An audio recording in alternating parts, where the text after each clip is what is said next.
Welcome back to another episode of the Armchair Pundits Weekend Review Show.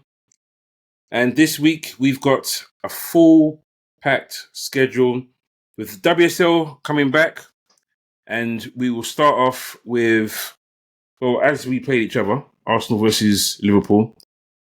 We'll quickly, briefly chat about that and how we literally got battered. It was only 2-1, but it was like the furthest away 2-1 you could get.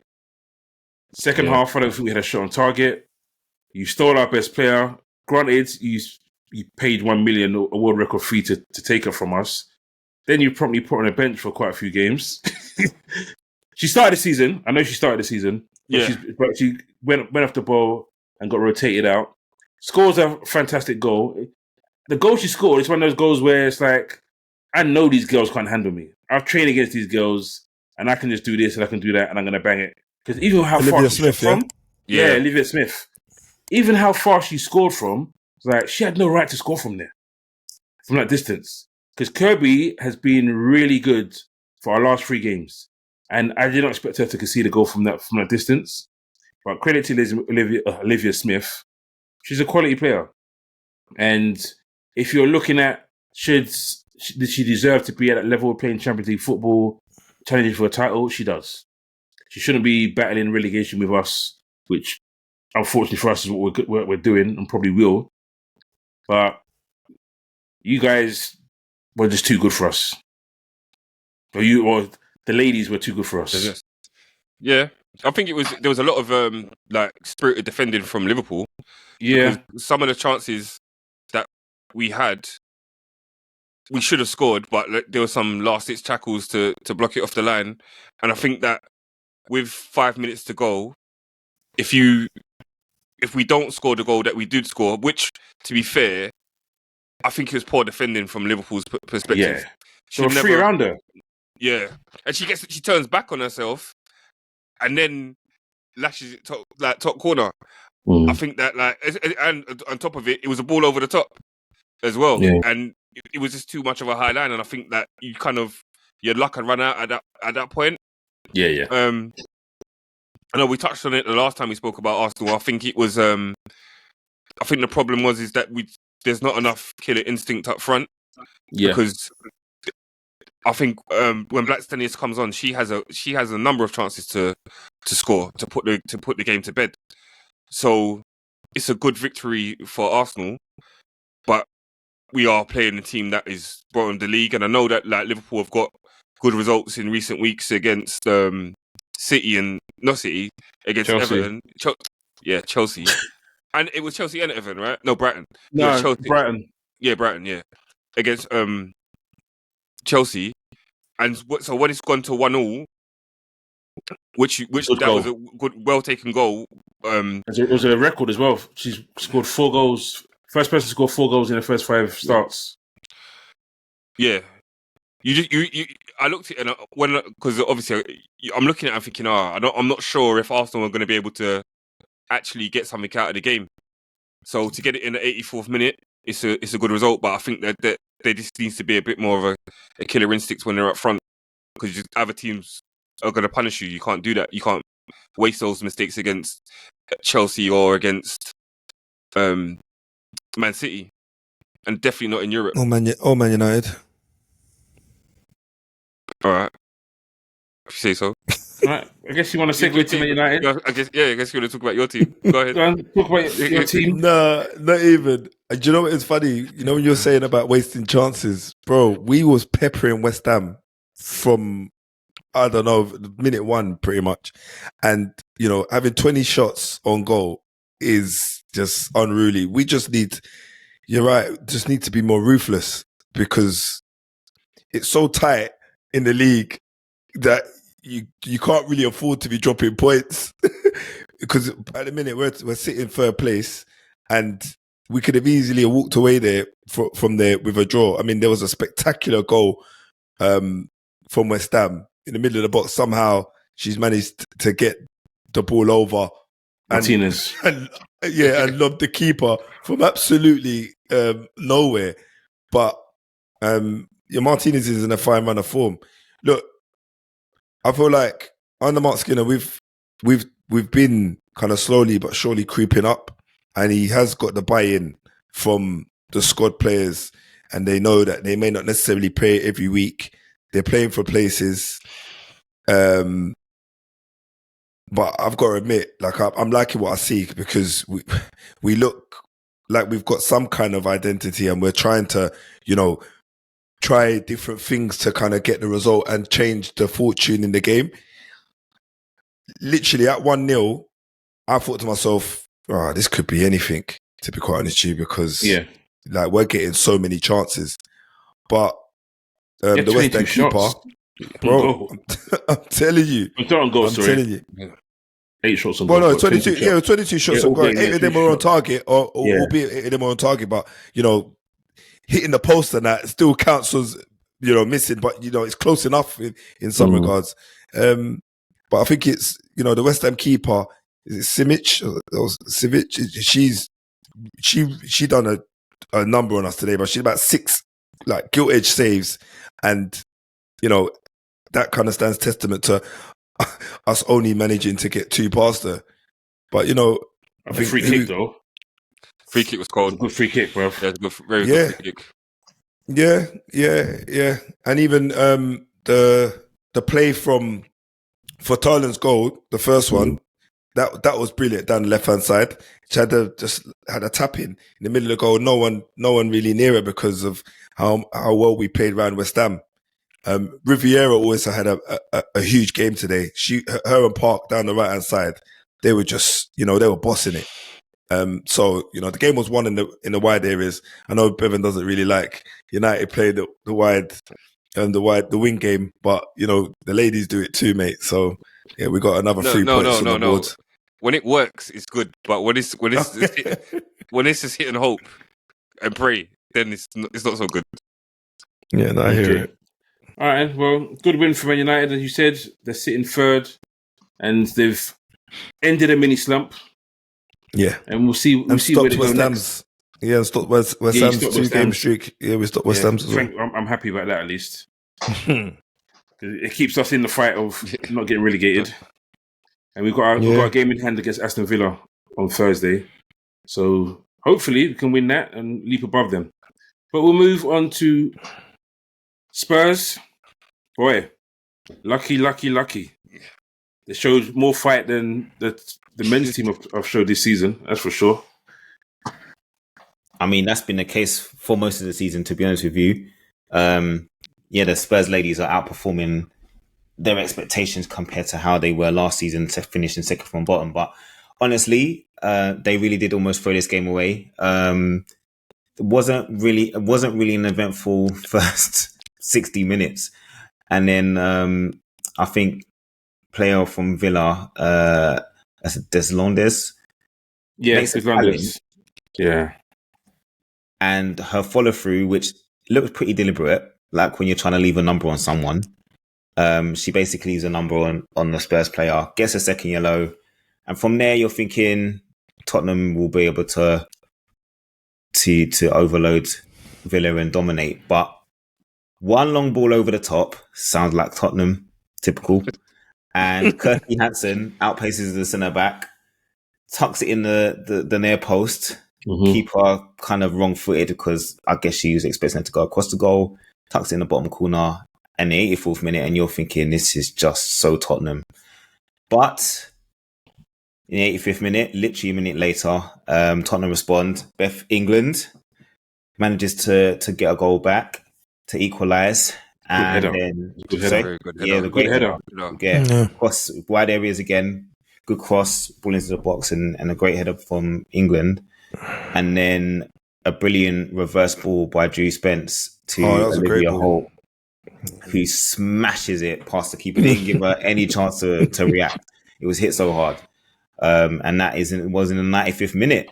So honestly, Tottenham got out of jail a little bit, but on the balance of play, they probably deserved it with the amount of chances they had prior to that.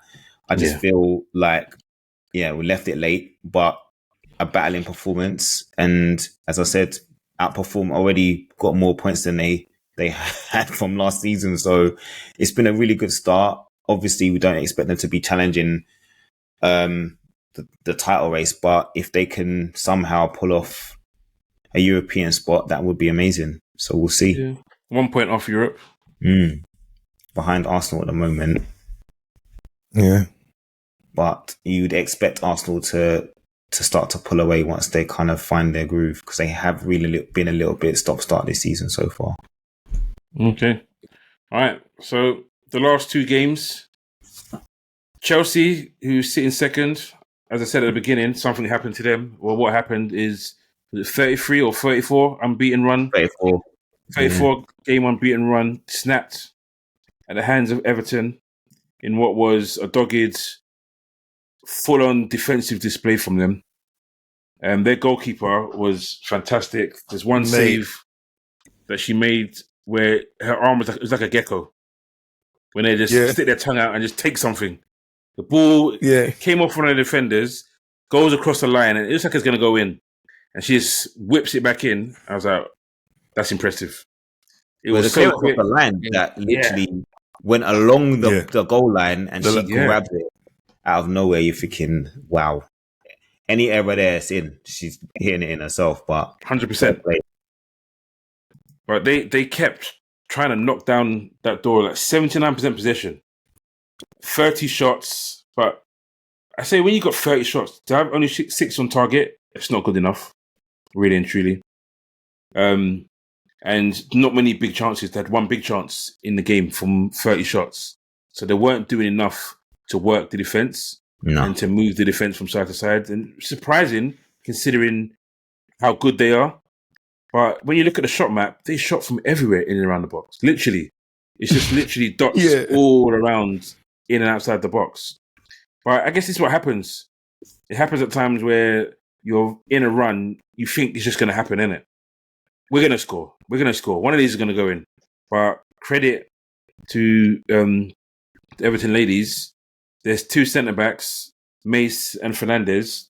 They were fantastic. Headed everything, blocked everything. Like, thou shalt not pass kind of football. And Brosnan in goal was player of the match. And it was well-deserved. It was a bit of contention because I don't know what the referees watched, whether the referees watched stopped, whether they were giving them some instructions. This run can't end here because they played well over the 95 minutes, bro.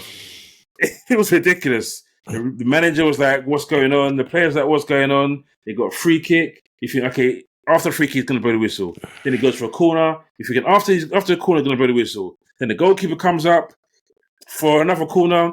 Okay, that's not going to happen. Then they break away. It's like, what is going on? Let's blow the whistle. But credit. I think if they had conceded a goal in that, man, it would have been some real controversy. It would have been heartbreak. I mean, Everton scored in the 12th minute, and they've literally defended for the whole game, and defended resolutely. Like, I think the amount of block shots they had, and Chelsea just couldn't find anything. Obviously, clearances off the line, you get a little bit of fortune there, but honestly, where the ref got 8 minutes from, I have no idea. No, because there was no mad injuries. The subs were done in there wasn't like the manager did crazy amount of time with the subs. I don't know, but clearly it's a little bit of the old-fashioned Fergie time. It's not even that, bro. They put 5 minutes up. So how do you get... They didn't make any subs in those 5 minutes. No. So where do you get 8 minutes from? After you've said 5... I know it's a minimum of 5 minutes. You can't go from minimum of 5 minutes to enjoying the game. A minimum of 5 minutes is usually 6. Yeah. But anyway, Everton held out. Well done. Yeah, Someone needed to take down Chelsea at some point. Yeah, for real. And then obviously last game, Man City. It was the first half full of missed chances galore. Like, Bunny Shaw was at the back post missing a sitter. Then she's missing a header that's going over the crossbar. And then at first half you're thinking, okay, it's gonna be one of those days where Man City don't get it. But listen, you can't keep a good player down. And Shaw is a quality striker. I think injuries is just what cost her last season. And if she stays fit this season all the way through, then honestly, I'll say it early from now, I don't see another winner. I can't see her being stopped if she stays fit. They keep her, Miedemar, and Hemp Yeah, fit. she's a strong player, man. Yeah. Yeah. So first goal for her. It was a good strike. Defender's going to be upset because, like I said, they defended well, and then she swung and missed. And when that happens, and you see them turn around, you saw her heart sink. Like, it's short behind me. It's going in. And she just slots it You in. already know what's going on. Controls it, slots it in, goes wild. And then the header, the second goal, it's just all a case of no one stopping me here. There's two players in front of her. She's like, get out of the way. Headers it in, 2-0, game over. And then to top it off, she gets an assist. A great through ball. And it's like, the sub comes on. I forget the lady's name. Sub comes on and just buries it. And it's all she wrote. So, yeah, good performance. And Leicester just weren't good enough. I think Caroline, that was her name. Caroline scores the goal in the 94th minute. So, yeah, assist from Shaw as well. So that's kind of what you want from your strikers, though, isn't it? That's what you want from your strikers: get goals and just have provide for the others. overall involvement in the game. Yeah, exactly. So, your ladies or women's player of the week, Leon. Mine's Bunny Shaw. Come on, man. Come on, man. Is anyone not choosing Bunny Shaw? No. We'll just wrap this up. Yeah. No, it's Bunny Shaw. Flames, man. to be fair, I won't choose Bunny Shaw because, like I like to do, I won't copy. But so I will go for the Everton goalkeeper. she was on point. Brosnan gets it for me. For Everton to be the team to take away Chelsea's unbeaten record away from home, I don't think anyone's fathoming the levels to be able to do that, and to be under siege for so long as well. I think for it's me, an amazing Brosnan. performance. To be honest with you, I think you're onto something there with the keeper. So, Leon, what is your women's moment of the weekend? It's that clearance off the line from Brunson. Echo. Yeah, man. It was awesome because the defender does well to clear it off the line, but it literally is so close to going in from the clearance for the keeper to be able to grab it and hold on. I thought that was my moment of the weekend and saved Everton and they held out. So definitely my moment. Lamont.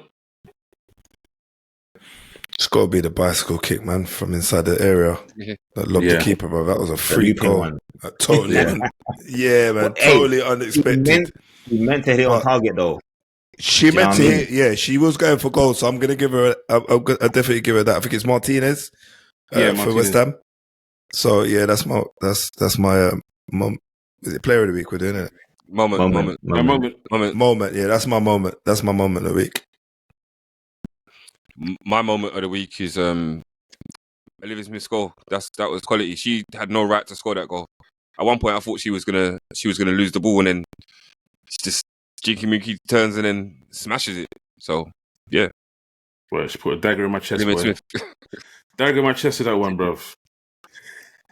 So mine is for Everton as a team, as a whole. The whole team, the whole defensive line, them actually winning and stopping Everton, Chelsea's unbeaten run. That's my moment of the weekend. Snapping that unbeaten run. That 98-minute whistle went where? That's that moment right there. That brings us to the end of the show. Been another packed show with the women's football back. It's been enjoyable watch and an enjoyable show. Thanks to you three once again for, it's a late one today, so being full of energy for us to get through to here. It's been a good weekend. Peace out, people. Don't forget to like, don't forget to subscribe, don't forget to share. It's been Armchair Pundits. Peace out. Peace. Later. Peace.